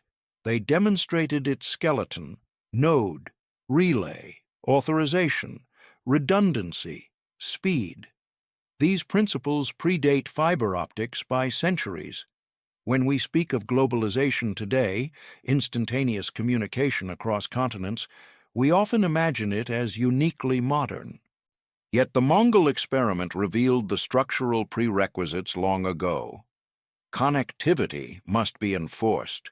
Connectivity must be standardized. Connectivity must be secured. Without these, networks collapse into fragmentation. The yam proved that even a nomadic-born empire could engineer continental coordination, and in doing so, it dissolved the medieval assumption that distance equals isolation. Distance could be managed, time could be compressed, authority could be portable. These were radical conclusions in the 13th century. They remain foundational in the 21st. The Mongol Empire eventually receded as a political force, but its communications architecture seeded expectations that outlived its banners. Globalization is not born in a moment. It accumulates through systems, and one of its earliest, most formidable systems rode on horseback. When a system works, it leaves fingerprints. The Mongol yam was not preserved as a continuous institution into the modern era. Empires fell, roads shifted, technologies evolved. Yet the logic embedded within the yam resurfaced repeatedly across centuries and continents. That logic can be summarized in 4 principles: divide distance, standardize authority, secure nodes, prioritize speed over ceremony. These principles echo unmistakably in later communication revolutions. Consider the relay spacing of the yam. When stations were placed according to biological limits, how far a horse could gallop before fatigue reduced efficiency. This created a predictable rhythm: ride, exchange, continue. The genius lay not in the horse, but in the interval. Modern networks rely on similar interval logic. Data does not travel from one end of the globe to another in a single uninterrupted surge. It moves through routers, servers, undersea cable junctions. Each node processes, redirects, and forwards. The Mongol rider handing off a message at an or2 resembles a data packet passing through a router. The underlying concept is segmentation. Segmentation increases efficiency. Without segmentation, strain accumulates and collapse follows. The yam also institutionalized priority routing. Not all messages were equal. Military dispatches and high-level administrative orders received immediate attention. Lower priority communications might move more slowly. The paisa identified rank and urgency, functioning as a traffic management protocol. Modern Internet infrastructure mirrors this prioritization. Certain data packets are flagged for expedited handling. Government or emergency transmissions override ordinary flow. Quality of service protocols allocate bandwidth according to importance. The Mongols understood priority decades before electricity. Authorization was equally critical. The paisa acted as a secure credential. Without it, an access to relay resources was denied. The tablet's inscription was both identification and encryption, a physical proof of legitimacy that prevented unauthorized use of the network. In modern systems, digital authentication performs this function. Passwords, encryption keys, and digital certificates regulate access to communication channels. Unauthorized actors are excluded or flagged. The principle is identical. Networks must distinguish trusted users from threats. Security was not optional in the YAM. Banditry along routes was suppressed ruthlessly. Interference with couriers was punished severely. Relay stations were guarded. This enforcement ensured reliability. Modern communication networks depend on cybersecurity. Firewalls, monitoring systems, and rapid response teams defend infrastructure against sabotage or intrusion. The Mongols did not conceptualize cyber warfare, but they practiced network defense. Even redundancy, the duplication of routes and messages, anticipates modern resilience planning. Important dispatches sometimes traveled via multiple riders on different paths. If one courier fell or a route was blocked, another could succeed. Today, Internet traffic reroutes automatically when a node fails. Backup systems maintain continuity. Airlines, logistics companies, and courier services design fallback routes to preserve delivery timelines. Redundancy prevents systemic collapse. The YAM was resilient not because it was perfect, but because it anticipated failure. Its influence also appears in early modern postal systems. In 16th century Europe, the Thurn-und-Taxis family established relay-based courier networks connecting fragmented principalities. Their system used standardized stations and official authorization, strikingly similar in structure to the YAM. The American Pony Express in the 19th century, though brief in lifespan, operated through relay stations spaced approximately 10 to 15 miles apart, allowing riders to change horses frequently and maintain high speed across vast terrain. The model was not consciously copied from the Mongols, but the structural resemblance is unmistakable. When facing large geography, humans rediscover relay logic. Modern courier giants operate massive hub-and-spoke systems.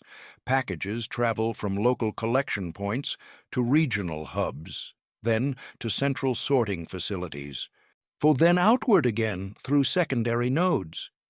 This minimizes total travel strain and optimizes speed. It is YAM logic in mechanical form. But the most profound descendant of the Mongol system is not physical mail, it is digital routing. The Internet is fundamentally a node-based network. Information does not travel in straight lines from sender to receiver. It is broken into packets, routed dynamically, and reassembled at destination. The network is decentralized in structure but centralized in protocol. The Mongol Empire functioned similarly. Relay stations were geographically distributed, yet governed by unified authority. Messages moved along optimized paths determined by terrain and urgency. Authority flowed outward from central command, but depended on distributed infrastructure. This hybrid model, centralized standards, decentralized nodes, defines modern global networks. The Mongols were forced into this architecture by geography. They ruled open steppe and rugged mountains, urban centers and rural expanses. No single linear road could suffice. Only a network could manage that diversity. Networks scale better than hierarchies alone. Yet unlike purely decentralized systems, the YAM retained central command.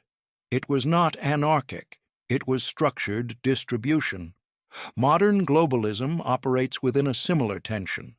Supply chains are distributed across continents, but they depend on standardized regulations and centralized coordination. Airlines operate worldwide, but follow common protocols. Data centers are dispersed, but governed by shared technical standards. The Mongols demonstrated that scale demands coordination, and coordination demands velocity. Velocity demands infrastructure, and infrastructure demands maintenance. Even after the Mongol political order dissolved, these successor states retained relay and courier principles because the efficiency gains were too significant to abandon. Once a society experiences rapid communication, its administrative expectations recalibrate. We see this pattern repeatedly in history. The Roman road network outlived the Western Roman Empire in functional remnants. The Mongol YAM influenced states long after Mongol banners faded. Infrastructure reshapes imagination. The smartphone in your pocket seems impossibly distant from a 13th century horse relay, yet the conceptual lineage is clear. Your device relies on nodes, routing, authentication, redundancy, and prioritized traffic. These are YAM principles translated into silicon. The Mongols did not build fiber optic cables. They built something more fundamental, the proof that a continent could function as a single communications organism. And once that proof existed, history could not unknow it. Infrastructure changes behavior, but sustained infrastructure changes psychology. The Mongol YAM did more than accelerate messages and stabilize governance.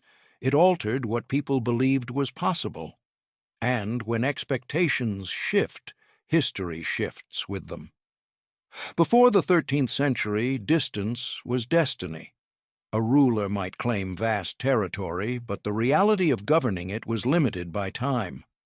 Orders decayed as they traveled, alliances weakened through silence. Isolation was normal. Delayed response was accepted as inevitable. The YAM disrupted that inevitability. When messages could reliably cross thousands of miles within weeks, delay began to feel like failure rather than fate. When merchants could traverse Eurasia under recognized credentials, isolation felt unnecessary rather than natural. Expectation recalibrated. The Mongol elite began to assume that awareness of distant events was attainable. Provincial governors expected oversight. Traders expected protection. And diplomats expected reception. A continent that once functioned in fragmented informational silos began operating with an emergent sense of shared temporal rhythm. This was not modern simultaneity, but it was medieval synchronization. Synchronization fosters interdependence. When Persia's grain markets respond to news from Central Asia within weeks, trade patterns adjust. When Chinese administrators receive intelligence from the western frontiers quickly enough to alter troop deployment, some strategy shifts. When European envoys return with knowledge of Eastern wealth and organization, ambition expands. The YAM quietly created continental awareness. Awareness precedes integration. One of the most overlooked consequences of the Mongol network was the normalization of long-distance planning. Merchants began organizing multi-year trade expeditions with calculated risk models. Caravan leaders expected supply continuity along relay routes. Financial partnerships under the Ortok system were structured around predictable travel times. Predictability enables investment. Investment fuels expansion. This mentality did not vanish when the empire fractured. The habit of thinking in continental terms endured. Trade routes remained psychologically accessible even when politically strained.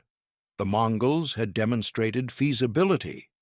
Feasibility lingers in collective memory. In Europe, few accounts from travelers like Marco Polo did more than entertain. They recalibrated imagination. A world that once seemed fragmented now appeared reachable. The notion that Asia was not mythic but administratively sophisticated expanded European horizons. This does not mean that the age of exploration was directly caused by the yam, but it means that intellectual groundwork had been laid. Exposure to transcontinental networks broadened conceptual maps. Maps influence movement. When Europeans later sought maritime routes to Asia, they were pursuing regions already inserted into their informational framework. Connectivity reshapes ambition. Within Asia itself, the psychological impact was equally significant. Chinese scholars under the Yuan dynasty engaged with Persian astronomers. Persian administrators incorporated Mongol reporting practices. Islamic cartographers adjusted geographic representations based on expanded data.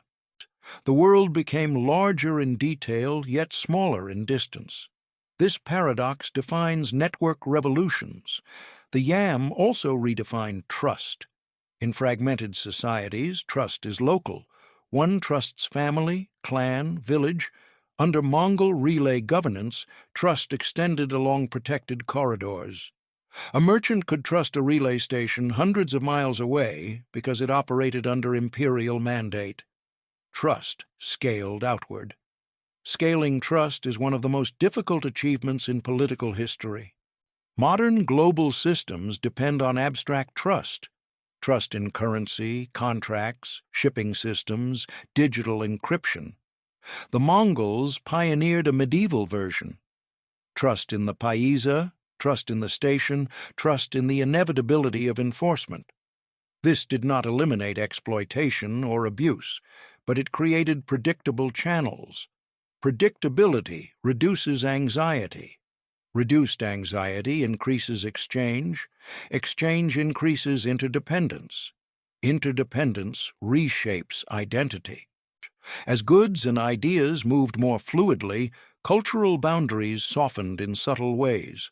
Artistic motifs crossed regions, architectural influences blended, linguistic borrowings increased, cuisine incorporated foreign elements. These are slow transformations, but they accumulate. The yam was not merely a state mechanism, it was an accelerant of contact. Contact generates hybridization. Hybridization generates innovation. Yet connectivity also generates fragility. When networks become integral, their disruption becomes destabilizing. As Mongol unity weakened in the 14th century, interruptions in relay security caused anxiety. Merchants adjusted routes. Political uncertainty reintroduced friction. Once people grow accustomed to velocity, slowdown feels like decline. This psychological dimension persists in modern societies. When internet speeds falter or supply chains stall, disruption feels existential because connectivity has become baseline expectation. The Mongols were the first to impose this expectation across a continental scale. They did not foresee the future of digital packets and satellites, but they understood something elemental. Information must move faster than ambition. Ambition expands relentlessly. Only structured communication can contain it.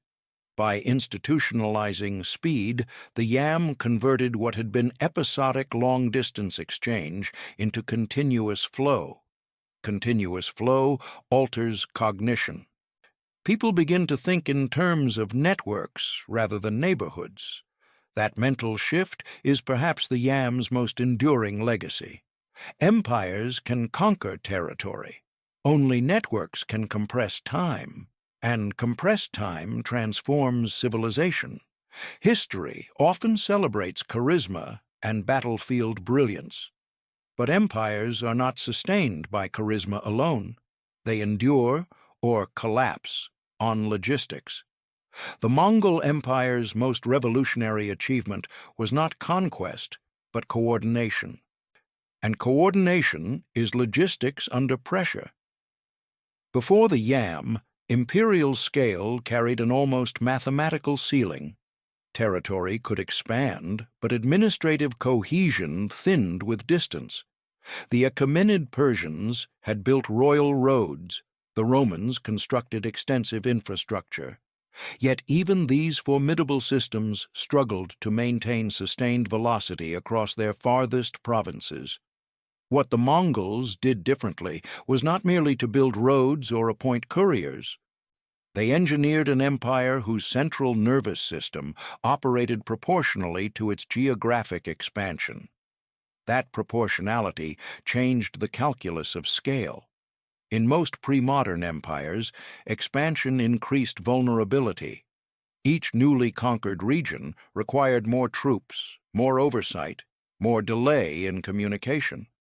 The Mongols inverted this dynamic by scaling communication simultaneously with conquest. Expansion did not stretch the nervous system thin. It extended it deliberately. Each new territory incorporated into Mongol rule was rapidly integrated into the relay network. New ortus were constructed. Horse supplies were requisitioned. Routes were mapped and patrolled. Administrative reporting was standardized. Integration followed conquest almost immediately. This is what transformed a raiding confederation into an administrative superpower. The yam allowed the Mongols to operate multiple campaigns in different theaters without informational isolation. A general fighting in the Caucasus was not severed from developments in northern China. Strategic shifts in one region could be recalibrated in another. The empire functioned as a synchronized organism rather than a collection of autonomous limbs. This synchronization was particularly visible in succession management. The death of a supreme ruler has shattered countless empires. Communication breakdowns create rival claims and delayed coordination. The Mongols mitigated this through structured messaging and relay speed. News of succession assemblies, kurultais, traveled rapidly, allowing princes and nobles to gather with unprecedented coordination for such a vast realm. Information compression prevented chaos from metastasizing instantly. This did not eliminate conflict. The Mongol Empire experienced fierce internal rivalries. But the presence of a communications backbone reduced the unpredictability that typically accompanies imperial transitions. Logistics absorbed shock. The yam also redefined taxation as a scalable practice.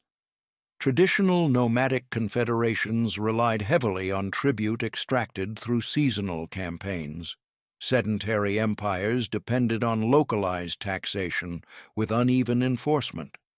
The Mongols, ruling both nomadic and agrarian populations, required a hybrid fiscal system. Accurate census data was essential. Through relay-backed reporting, census results could be transmitted across regions and aggregated centrally. This allowed taxation levels to be calibrated more precisely. Revenue expectations could be adjusted. Shortfalls could be investigated. Data enabled fiscal realism. Fiscal realism sustains military readiness.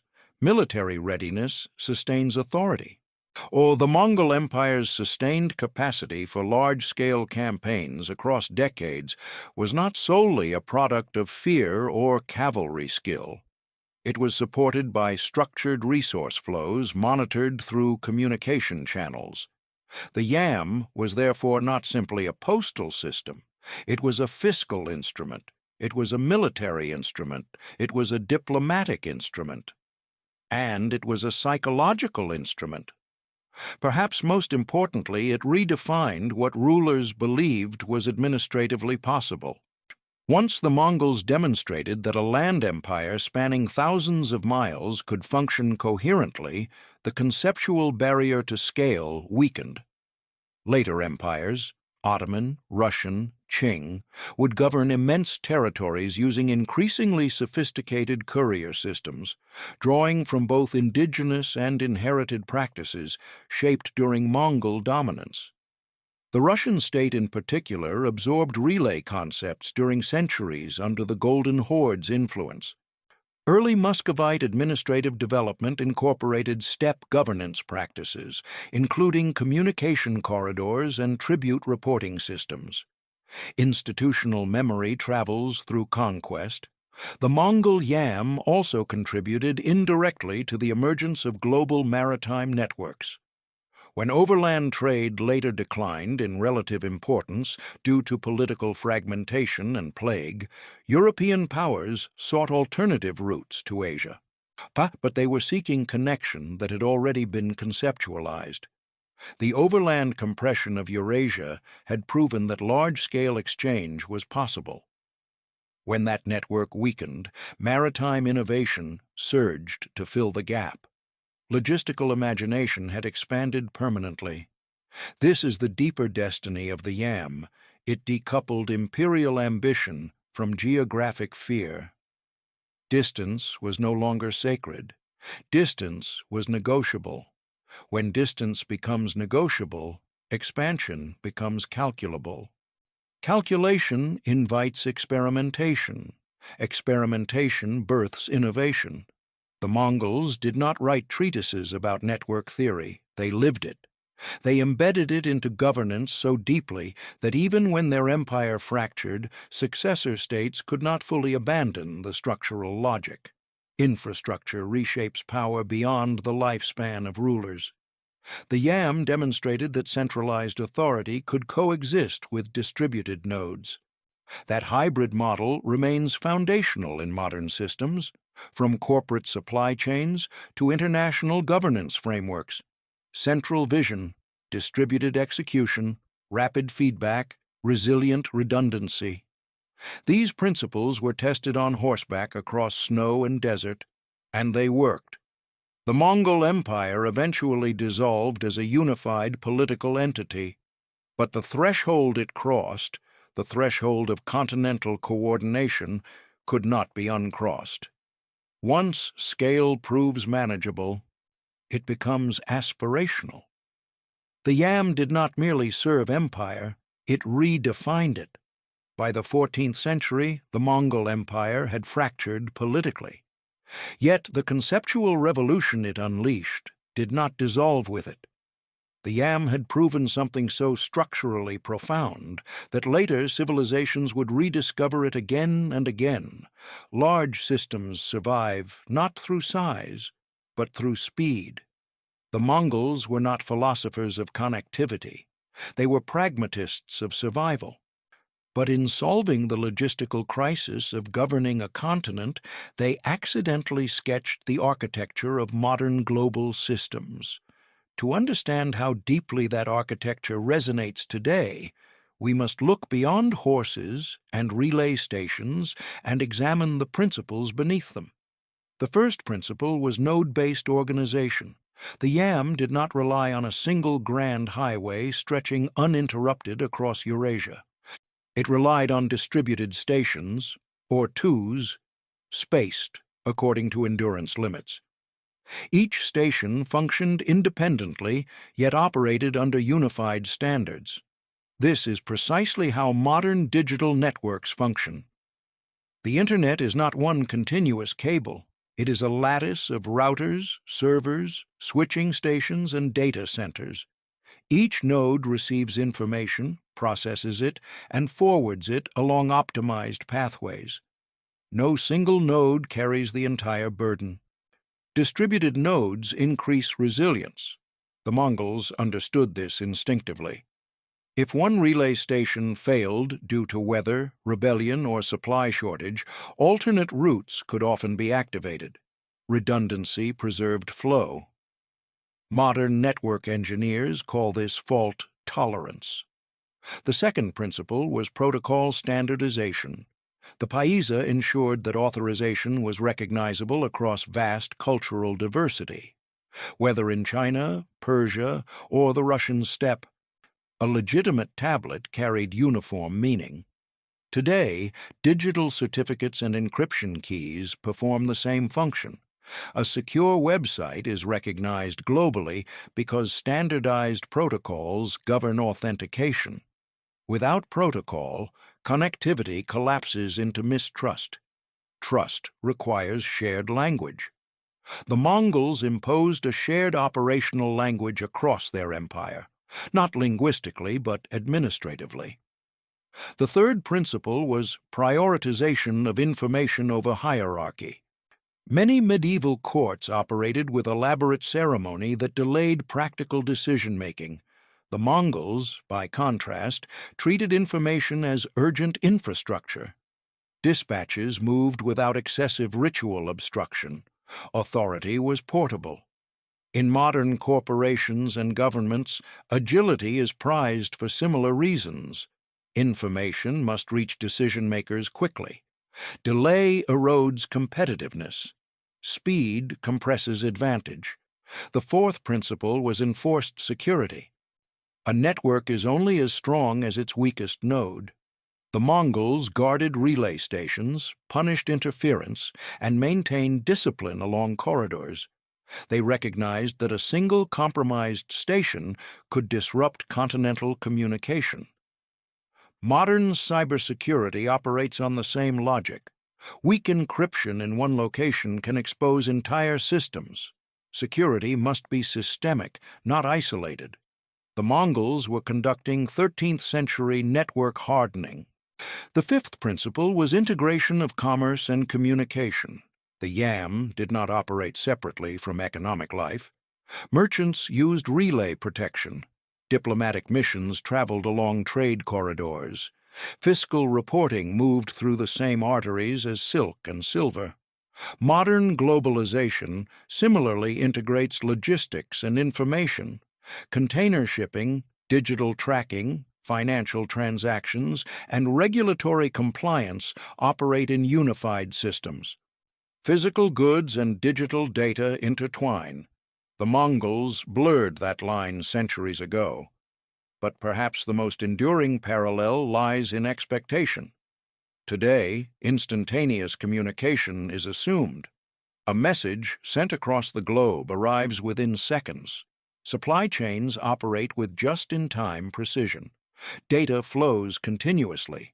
This expectation did not emerge spontaneously in the digital age. It evolved from centuries of progressive compression, each generation inheriting the memory of faster coordination. The yam was one of the earliest large-scale demonstrations that compression was possible. It proved that a land empire could operate across thousands of miles with coordinated oversight. It proved that identity could travel as effectively as goods. It proved that speed was not luxury. It was survival. These proofs linger in institutional DNA. When the British Empire built telegraph cables across continents in the 19th century, it was pursuing the same imperative: reduce delay, preserve cohesion. When railways stitched together the United States and Russia, they followed the same logic: compress space to maintain scale. Every communication revolution since the Mongols has echoed the same underlying challenge: how to maintain control and coordination across expanding geography. Fiber optics replaced horses. Satellites replaced signal bells. Digital certificates replaced bronze pieces. But the skeleton remains: node, relay, authentication, security, redundancy, speed. The Mongol yam demonstrated that these principles could transform a fractured world into an interconnected system. It also revealed the costs of connectivity: vulnerability to contagion, administrative strain, political overreach. Modern globalism wrestles with the same paradox. Our connectivity multiplies opportunity and risk simultaneously. In 2026, when a smartphone accesses data from a server on another continent in milliseconds, it feels detached from horseback couriers racing across Central Asian plains. Yet the underlying ambition is identical: collapse distance to preserve influence. The Mongols did not imagine digital clouds, but they imagined something equally radical for their time, an empire that refused to be slowed by its own size. They engineered velocity as governance, and once velocity becomes structural, it reshapes the world long after its creators vanish. Every network contains its own vulnerability. The Mongol yam demonstrated that speed could preserve empire. It also revealed that speed magnifies strain. The same infrastructure that allowed the Mongols to compress a continent eventually exposed the limits of compression. Velocity is powerful, but velocity without sustainable equilibrium destabilizes. By the early 14th century, the Mongol world was experiencing the cumulative pressures of scale. Political rivalries between khanates intensified, fiscal burdens mounted. Local populations, required to maintain relay stations and supply horses, sometimes resisted. Administrative complexity increased faster than cohesion. The yam had allowed the empire to expand rapidly. Expansion created obligations. Obligations required resources. Resources required extraction. Extraction generated tension. As long as centralized authority remained strong, tension could be managed. But when authority fragmented, the network's maintenance became uneven. Some regions continued disciplined operation. Others faltered. Relay stations in politically unstable zones suffered neglect. Security along certain corridors weakened. Merchants adjusted routes. Trust fluctuated. A network does not collapse instantly. It degrades unevenly. The Black Death intensified that degradation. Population loss meant fewer laborers to maintain stations, fewer horses bred for relay service, fewer administrators to record and transmit data. Trade volume declined in some sectors. Fiscal strain compounded. Connectivity had amplified prosperity. It now amplified disruption. The Mongol experience reveals a central paradox of large systems. The more integrated they become, the more sensitive they are to systemic shock. Fragmented regions can absorb local crises without continental ripple. Integrated systems transmit shock quickly. When plague moved along Eurasian routes, it did not respect political boundaries. The same corridors that carried merchants and envoys carried contagion.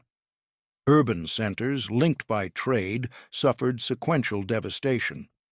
Speed shortened reaction time, but it also shortened containment time. The Mongols did not possess epidemiological science. They could not close borders in modern fashion. The network that once strengthened empire now functioned as an accelerant of collapse in demographic terms. This does not mean the yam caused the fall of Mongol political unity, but it does illustrate the double-edged nature of compression. Connectivity amplifies whatever it carries. The network also required continuous legitimacy. The paisa functioned only as long as imperial authority backed it. As rival khanates competed and legitimacy fractured, uniform recognition weakened. A passport without universally acknowledged sovereignty becomes contested. Trust is political. When political cohesion fractures, trust fragments with it. Yet, even amid fragmentation, the structural lessons endured.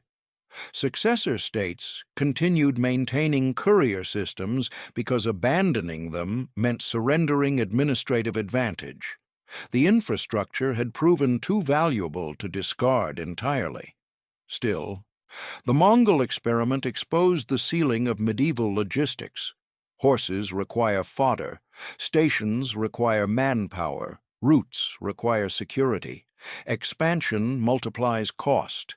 The digital age appears frictionless by comparison. Data flows through cables with minimal visible strain. But modern systems face analogous constraints: energy consumption, server maintenance, cybersecurity costs, political legitimacy. No network escapes material dependency. The YAM reminds us that infrastructure is never self-sustaining. It demands constant input. Another limit emerged in governance psychology. As speed increased, so did expectation. Provincial governors accustomed to rapid oversight became dependent on it. When delays reappeared due to political instability or resource strain, administrative confidence faltered. Acceleration raises the baseline. Returning to slower rhythms feels like regression. This phenomenon repeats across history. When telegraph lines were cut during wars, governments felt blind. When internet access fails today, societies experience paralysis. The Mongol YAM was one of the first large-scale systems to create that dependency. Dependency is not weakness, it is transformation. But transformation carries cost. The Mongol Empire eventually fragmented into distinct political entities. Some khanates endured for generations, others dissolved more quickly. Yet none achieved the same continental cohesion as the unified empire under Genghis Khan and his immediate successors. Why? Because cohesion at that scale required synchronized authority, standardized enforcement, and relentless maintenance. Without unified will, the network's coherence diminished. The lesson is not that connectivity fails. The lesson is that connectivity requires continuous renewal. Modern global networks operate under similar pressures. Supply chains span continents. Digital communication links billions. Financial markets operate in synchronized cycles across time zones, but these systems depend on trust, security, resource allocation, and political cooperation. When any of these fracture, disruption cascades rapidly. The Mongol YAM offers an early case study in network fragility. It teaches that speed is not self-sustaining. It must be funded, it must be protected, it must be legitimized. And it must be maintained by people who believe in its necessity. The Mongols believed in speed because they had experienced the chaos of delay. Their empire was born in mobility. Their governance adapted that mobility into structure. But no empire can maintain perpetual expansion without recalibration. The YAM enabled scale. It did not eliminate limits. And yet, even in its eventual weakening, it left behind something irreversible. The idea that continents could function as systems. That idea did not die with Mongol banners. It passed quietly into institutional memory, resurfacing in railways, telegraphs, postal unions, air travel networks, and finally, digital infrastructure. The Mongol YAM did not create modernity. It demonstrated its blueprint. If you remove the horses, the leather dispatches, the bronze paisas, and the windswept relay stations, what remains? A pattern, a structure, a realization that reshaped the trajectory of civilization. The Mongol YAM was not merely a postal system.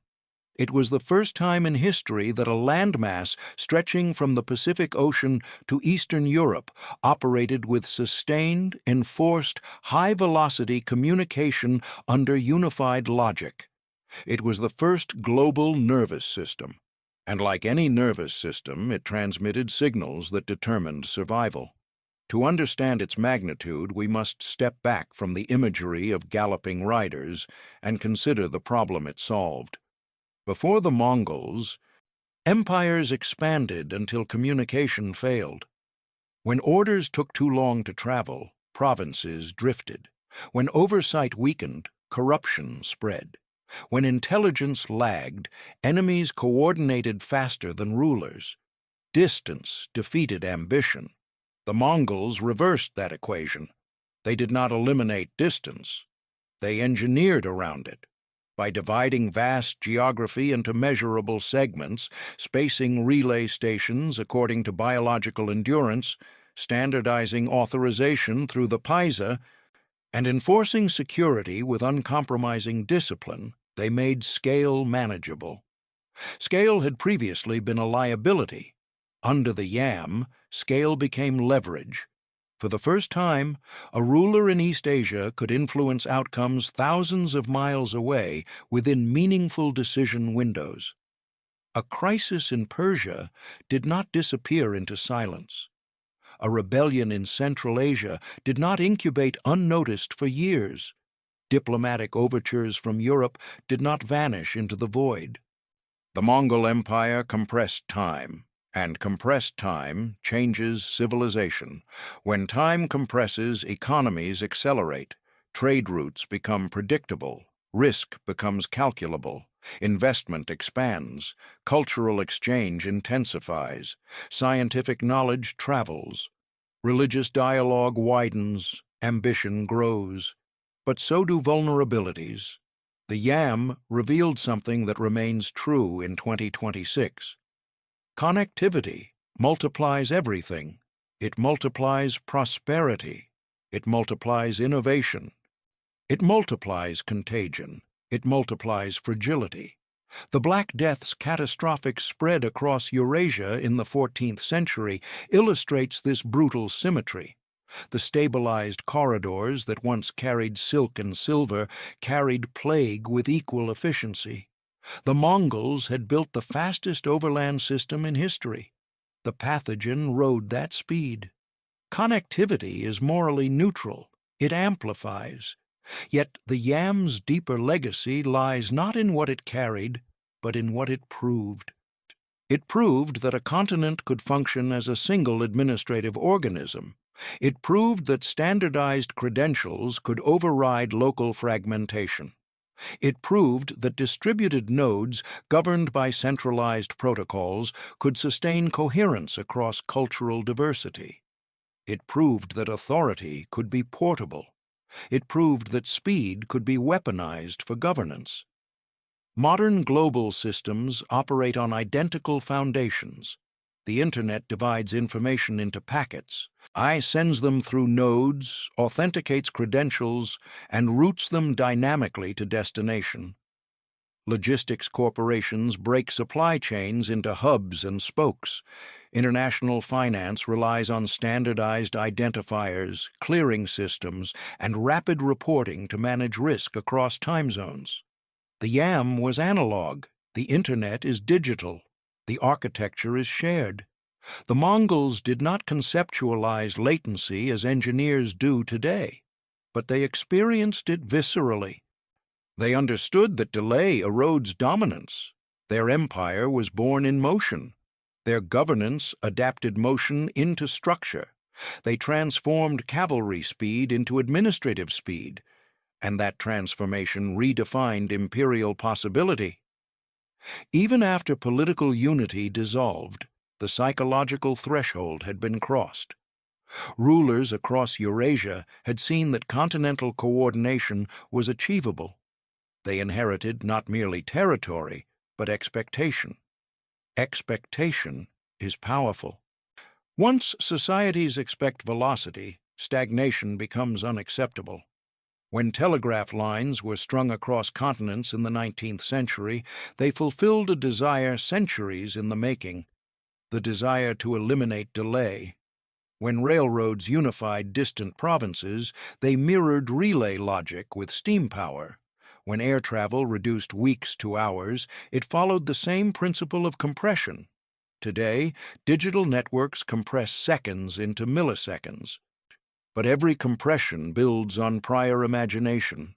The Mongol Yam expanded that imagination dramatically. It redefined governance as something that could operate in near-continuous awareness. It redefined trade as something that could span ecosystems reliably. It redefined diplomacy as sustained interaction rather than episodic contact. It dissolved the medieval assumption that geography dictates isolation. Geography still matters, but it no longer dictates destiny. The Mongols demonstrated that infrastructure could negotiate with geography.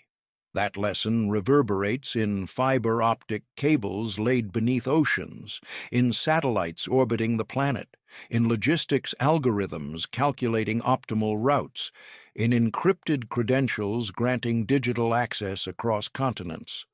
The bronze paisa was a physical token of trust. Modern encryption keys are digital tokens of trust. The ore, too, was a relay station with fresh horses. Modern data centers are relay stations with server racks. The Mongol courier rode through snowstorms and deserts.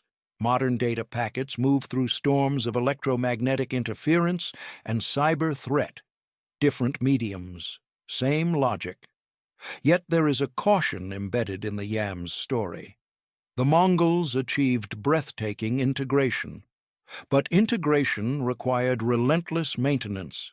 When political unity weakened, when resource strain intensified, when demographic catastrophe struck, the network's cohesion degraded. No system sustains itself automatically. Modern globalism faces similar tests. Supply chains depend on stable governance. Digital networks depend on energy and cybersecurity. International cooperation depends on shared legitimacy. Connectivity is not self-justifying. It must be continually renewed. The Yam was built by a people who understood movement instinctively. Nomads of the steppe, the Mongols were culturally predisposed toward mobility. They transformed that mobility into structured administration. In doing so, they bridged civilizations that had rarely operated in sustained coordination. They created corridors where merchants from Venice could encounter traders from China under shared protection. They enabled astronomical collaboration between Persian and Chinese scholars. They allowed information about distant worlds to circulate widely enough to reshape European exploration centuries later. They did not intend to birth globalization, but they laid its foundation. The smartphone in your pocket, the server farms powering global communication, the aircraft crossing continents daily, all exist within a lineage of compression. That lineage includes telegraph wires, railway tracks, postal relays, maritime shipping lanes. And at a pivotal point in that lineage, in the 13th century, stand riders changing horses at wind-beaten stations across Eurasia. The Mongol Yam did not look modern, but it thought modern. It thought in nodes, it thought in protocols, it thought in velocity, it thought in systems, and systems outlive empires. When Genghis Khan demanded that distance not fracture his realm, he was solving an immediate crisis. But in solving it, he revealed a principle that would echo across centuries. Power belongs to those who control the speed of information. The Mongols mastered that speed with horses and iron tablets. We master it with silicon and light. The tools evolve. The logic remains. And that logic, born on the steppe, hardened by conquest, disciplined through relay, was the first blueprint for the global nervous system we now inhabit.